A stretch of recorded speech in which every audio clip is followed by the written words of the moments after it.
청취자 여러분, 반갑습니다. 오늘 저희는 여러분께서 제공해 주신 자료들을 바탕으로요. 이 암호화폐 시장 변동성 속에서 그래도 좀 안정적인 가치를 제공한다고 하는 거 있잖아요. 법정화폐 담보형 스테이블코인, 이 세계를 좀 깊숙이 파고들어 볼까 합니다. 특히 시장에서 많이 쓰는 USDT, USDC, 그리고 또 페이펄에서 나온 PYUSD, 또 아시아에서 뜨고 있다는 FDUSDD, 이 네 가지를 중심으로 좀 살펴볼게요. 어떻게 다른지, 또 이게 우리한테 어떤 의미가 있는지 한번 알아보죠. 네, 안녕하세요. 이 스테이블 코인들이 사실 단순히 가격만 안정적인 게 아니고요. 어떻게 보면 전통 금융하고 이 디지털 자산 경제를 연결하는 뭐랄까 다리 같은 역할을 하거든요. 오늘 이 코인들이 어떻게 1달러 가치를 딱 유지하는지, 그 신뢰는 어디서 오는지, 그 근본 원리부터 좀 짚어보고요. 또 자료들을 보면서 각 코인의 미묘한 차이점들, 잠재적인 가능성, 또 조심해야 할 점들까지 좀 명확하게 알려드리겠습니다. 좋습니다. 그럼 바로 한번 시작해보죠. 가장 기본적인 질문인데요. 이 코인들이 어떻게 미국 달러랑 1대1 가치를 유지하는 건가요? 말씀하신 것처럼 준비금 얘기가 계속 나오던데요. 네, 맞습니다. 핵심은 딱 그거예요. 준비금, reserves라고 하죠. 원리는 생각보다 간단합니다. 시중에 돌아다니는 스테이블 코인 한 개당 진짜 1달러 가치만큼의 자산을 발행사가 가지고 있어야 한다는 거죠. 그 준비금이라는 게 보통은 현금이나 은행 예치금 아니면 미국 단기 국채처럼 좀 안전하고 바로바로 현금화할 수 있는 것들, 그런 걸로 채워넣는 거예요. 이론상으로는 이제 사용자가 나 1 스테이블 코인 줄 테니 1달러죠 하면 언제든 바꿔줄 수 있어야 한다는 그런 신뢰를 주는 거죠. 이론은 참 완벽한데요. 1코인 내면 1달러 준다, 보증한다. 근데 자료들 보니까 이 준비금 관련해서 논란이나 걱정거리도 꽤 있더라고요. 이 신뢰성의 핵심, 어디에 문제가 있는 걸까요? 그게 중요한 포인트인데요. 한 세 가지 정도로 나눠볼 수 있어요. 첫째는 충분성. 진짜 약속대로 1대1 비율로 준비금이 있냐는 거죠. 둘째는 자산의 질. 그 준비금이 진짜 안전한 자산이냐 이거예요. 예를 들어 현금이나 국채 말고 기업어음이라든지 심지어 다른 암호화폐가 섞여 있다. 그럼 좀 위험할 수 있잖아요. 그리고 마지막으로는 투명성. 이 준비금이 어떻게 구성돼 있고 감사는 제대로 받고 있는지, 이걸 얼마나 자세하고 정기적으로 공개하느냐. 이 세 가지가 다 잘 지켜져야 사용자들이 믿고 쓸 수 있는 거거든요. 자료들을 보면 바로 이 지점에서 코인들마다 차이가 확 나는 거죠. 충분성, 자산의 질, 투명성. 이 세 가지 기준으로 보면 되겠군요. 그럼 이걸로 한번 네 코인을 비교해보죠. 제일 먼저 시장 점유율 1위 USDT, 테더부터 볼까요? 워낙 오래됐고 많이 쓰이니까 장점은 확실해 보이는데요. 그렇죠. USDT의 가장 큰 힘은 압도적인 시장 점유율, 그리고 거기서 나오는 네트워크 효과죠. 거의 제일 먼저 나와서 시장 표준처럼 쓰였잖아요. 그래서 대부분 거래소나 디파이 서비스에서 다 USDT를 지원하거든요. 이 유동성하고 범용성은 진짜 다른 코인들이 따라오기 힘들어요. 자료에서도 거래량이나 사용처 수가 월등히 높다고 나오고요. 네네. 그런데 그 유명세만큼이나 논란도 정말 끊이지 않았잖아요. 특히 방금 말씀하신 준비금의 자산의 질하고 투명성 문제, 이게 계속 발목을 잡았죠. 자료에서도 이 부분을 꽤 중요하게 다루더라고요. 정확합니다. 예전에 USDT 준비금에 그 상호보험, CP라고 하죠. 그게 꽤 많이 포함되어 있다고 알려지면서 엄청 시끄러웠어요. 이게 어떤 회사가 발행한 어음인지, 신용도는 괜찮은 건지 이런 정보가 좀 불투명했거든요.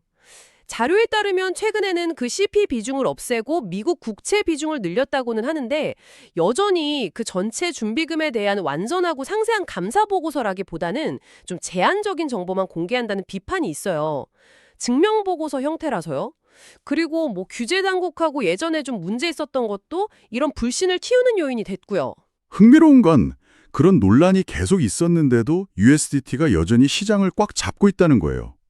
자료 분석을 보면 이게 그냥 익숙해서만은 아니고 특정 거래 환경에서는 이게 더 효율적이라는 시각도 있더라고요. 네, 맞아요. 특히 초단타 거래하거나 큰 금액을 자주 거래하는 전문 트레이더들한테는요, USDT의 그 깊은 유동성하고 슬리피지, 그러니까 가격 미끄러짐이 적다는 게 여전히 매력적일 수 있어요. 하지만 자료에서는 분명히 경고합니다.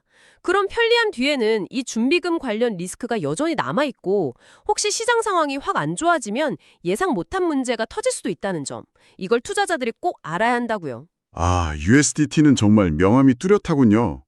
그럼 이번에는 USDT의 가장 강력한 라이벌이죠. 투명성과 규제, 이걸 딴 내세우는 USDC, USD 코인으로 가볼까요? 서클하고 코인베이스, 이 미국 회사들이 운영하죠. USDC는 어떻게 보면 USDT랑 정반대 전략이에요. 신뢰는 검증되어야 한다? 뭐 이런 거죠. 준비금이 거의 다 현금이랑 미국 단기 국채로만 돼 있다는 걸 강조하고요. 매달 딜로이트 같은 세계적인 회계법인한테서 증명보고서 받아서 아주 상세하게 공개해요. 자료 보면 그 보고서에 준비금 자산 종류가 뭐고 어디에 보관되어 있는지까지 다 나온다고 하니까 투명성 면에서는 확실히 점수를 많이 받고 있죠. 오, 매달 회계법인 검증에 상세 내역 공개라니 신뢰도를 높이려고 정말 애쓰는 모습이네요. 자료에서는 또 USDC가 미국 금융 시스템하고 연결이 잘 돼 있다는 점도 장점이라고 하던데요. 그렇습니다. 운영하는 회사들이 미국 금융 규제를 잘 따르려고 노력하고 또 여러 기존 금융기관들이랑 파트너십도 맺고 있어서요. 앞으로 제도권으로 편입될 가능성이 높다는 분석이 많죠. 근데 바로 이 점이 또 양날의 검이 될 수 있다는 지적도 자료에 나와요. 예를 들어 특정 협력은행, 예전에 그 실리콘밸리 은행 파산했을 때 잠깐 문제 있었잖아요. 그런 은행 리스크에 직접 노출될 수도 있고 또 미국 정부의 규제 정책이 바뀌면 운영 방식이나 안전성이 크게 흔들릴 수 있다는 거죠. 아, 흥미롭네요. 규제를 잘 따르는 게 좋은 점인데 동시에 그 나라 규제나 특정 은행 리스크에 발목 잡힐 수도 있다, 이런 거군요. 그럼 자료에서 말하는 것처럼 그냥 규제 잘 따른다고 100% 안전하다, 이렇게 볼 수는 없는 거 아닌가요? 그거 정말 중요한 질문입니다. 자료 분석 결과를 보면요. 규제 준수라는 게 신뢰의 필요 조건은 맞는데 충분 조건은 아니라는 거예요. 규제 테두리 안에서도 얼마든지 예상 못한 일이 생길 수 있다는 거죠. 그래서 사용자는 이걸 알고 한 코인에 올인하기보다는 좀 분산하는 전략을 생각해야 한다. 이렇게 조언하고 있습니다. 이해했습니다. 자, 이제 좀 새로운 선수들을 만나볼까요? 먼저 페이팔, 글로벌 결제 공용이 내놓은 PYUSD입니다. 등장이 정말 시장에 큰 화제가 됐었죠? 네, PYUSD의 가장 큰 잠재력은 역시 페이팔이 이미 가지고 있는 그 수억 명의 사용자 기반하고 아주 강력한 결제 네트워크죠. 자료를 보면 페이팔 목표가 그거예요.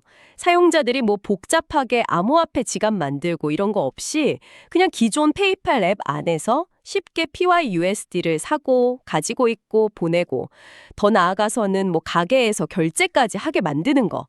이게 진짜 현실이 되면 스테이블 코인이 그냥 투자 대상이 아니라 정말 일상적인 결제 수단으로 넘어가는 아주 중요한 전환점이 될 수도 있어요. 와, 페이팔 계정으로 바로 스테이블 코인을 쓴다니 생각만 해도 엄청 편리할 것 같은데요.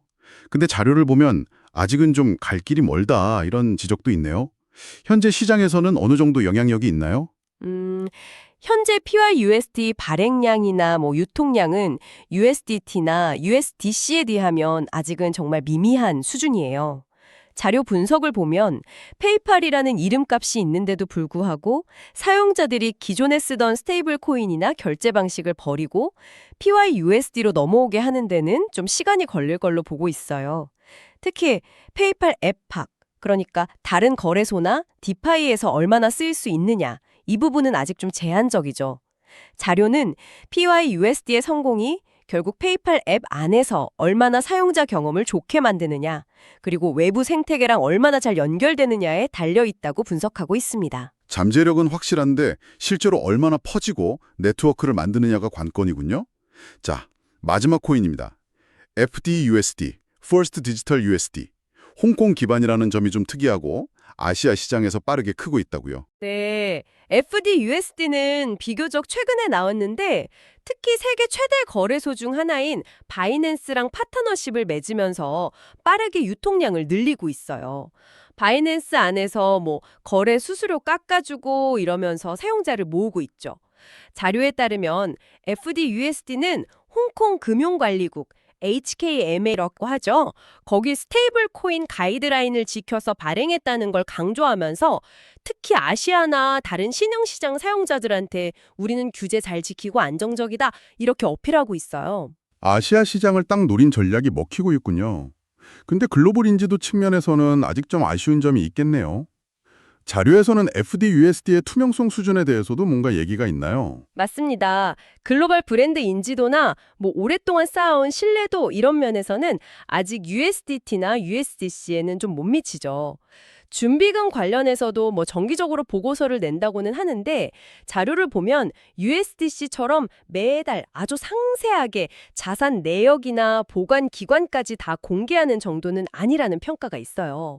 그래서 FDUSD가 장기적으로 성공하려면 일단 아시아 시장에서 성공한 걸 발판으로 글로벌로 확장하고 동시에 이 준비금 투명성도 더 높여야 한다. 이렇게 자료는 보고 있습니다.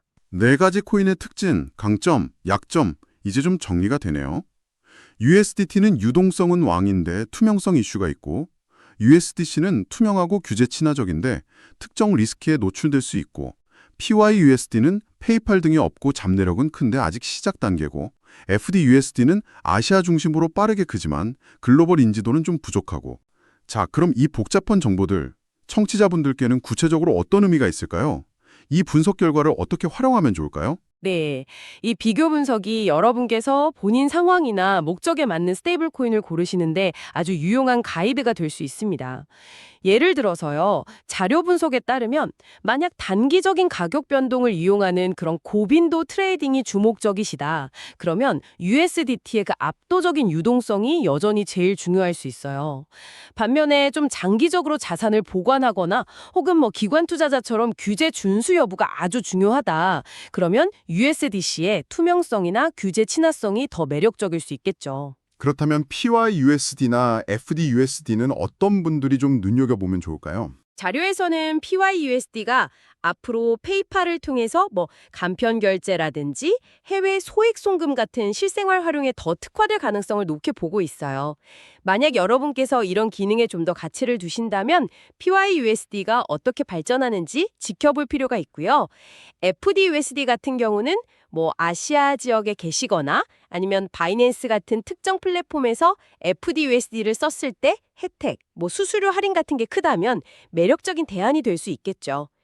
그리고 디파이 서비스 이용하실 때는요, 그냥 코인 이름만 보지 마시고 그 코인이 예치된 풀 자체가 안정적인지, 연결된 프로토콜은 믿을만한지, 그리고 각 스테이블 코인 자체의 준비금 리스크는 어떤지 이걸 다 종합적으로 보셔야 한다고 자료는 강조합니다.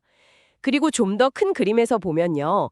앞으로 다가올 그 규제 환경 변화, 이게 스테이블 코인 시장 판도를 어떻게 바꿀지가 정말 핵심 변수예요.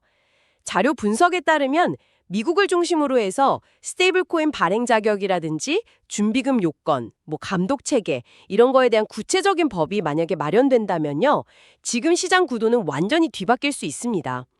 예를 들어서 어떤 기준을 통과 못한 스테이블 코인은 시장에서 아예 퇴출될 수도 있고요. 반대로 규제 틀을 잘 통과한 코인은 훨씬 더 강한 신뢰를 얻게 되겠죠. 이 규제 동향은 정말 계속해서 지켜봐야 할 가장 중요한 부분입니다. 와, 규제가 정말 모든 걸 바꿀 수 있겠군요. 그렇다면 규제 말고 또 어떤 변화를 좀 예상해 볼 수 있을까요? 페이팔 같은 빅테크 기업들이 계속 들어올까요? 그럴 가능성이 높다고 자료는 보고 있습니다. 페이팔의 PYUSD가 어느 정도 자리를 잡는 모습을 보이면요. 다른 큰 결제 회사들이나 소셜미디어 플랫폼들도 우리도 한번 해볼까? 하고 자체 스테이블 코인을 내거나 관련 서비스를 출시할 유인이 커지죠.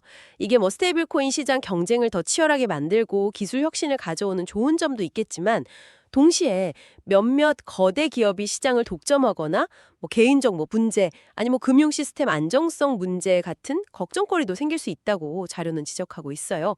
그리고 또 하나, 자료에서 주목하는 되게 흥미로운 지점이 있는데요. 바로 각국 중앙은행이 직접 발행하는 디지털 화폐 CBDC라고 하죠. 이것과의 관계 설정입니다.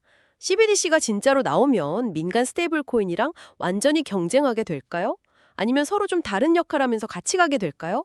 예를 들어서 뭐 기관들끼리 쓰는 도매용 CBDC가 있고 일반 사용자들은 P2P 거래나 디파이에서 민간 스테이블 코인을 쓰는 식으로 역할 분담이 될 수도 있고요. 이 CBDC가 어떻게 발전하고 민간 스테이블 코인이랑 어떻게 상호작용할지가 앞으로 몇 년간 시장 방향을 결정할 아주 중요한 변수가 될 겁니다. 와, 정말 다각적으로 봐야 할 문제들이 많네요. 오늘 저희는 청취자 여러분의 자료를 가지고 이 법정화폐 담보형 스테이블 코인의 복잡한 세계를 함께 쭉 훑어봤습니다. USDT의 막강한 영향력과 또 그 이면의 그림자, USDC의 투명성을 향한 노력과 또 남은 과제들, PYUSD의 혁신적인 잠재력과 또 현실적인 장벽들, 그리고 FDUSD의 지역적인 부상과 글로벌 확장 가능성까지 각 코인에 가진 고유한 매력과 또 풀어야 할 숙제들을 확인할 수 있었네요. 결국 핵심은 유동성, 투명성, 규제, 그리고 실제 얼마나 쓰이느냐, 이 사이에서 각자 어떻게 균형을 잡아갈 거냐 하는 점인 것 같습니다. 맞습니다. 오늘 저희 분석이 여러분께서 스테이블 코인을 그냥 달러랑 똑같은 거 이렇게만 보시는 걸 넘어서서요. 그 뒤에 숨어 있는 다양한 측면들을 좀 이해하시고 또 본인의 필요나 위험 감수 수준에 맞춰서 좀 더 정보에 기반한 결정을 내리시는 데 도움이 되었으면 좋겠습니다. 마지막으로 오늘 나눈 이야기들을 바탕으로 한 가지 질문을 던져보고 싶은데요. 이 디지털 달러들이 점점 금융의 주류로 들어오면서 우리는 단순히 어떤 코인 쓰지? 이걸 넘어서 동의 미래는 과연 어떤 모습일까? 이런 근본적인 질문을 하게 되잖아요. 지금 여러분의 일상적인 금융 활동 중에서요. 만약 이 스테이블 코인이 가장 먼저 파고 들어와서 변화를 일으킬 수 있다면 그건 과연 어떤 영역일까요? 한번 깊이 생각해 보시는 것도 꽤 흥미로운 탐구가 될 겁니다. 네, 다음 시간에는 오늘 다룬 법정화폐 담보형과는 좀 다른 방식으로 가치를 유지하려는 스테이블 코인들이죠. 바로 비트코인이나 이더리움 같은 다른 암호화폐 자산을 담보로 하는 스테이블 코인들에 대해서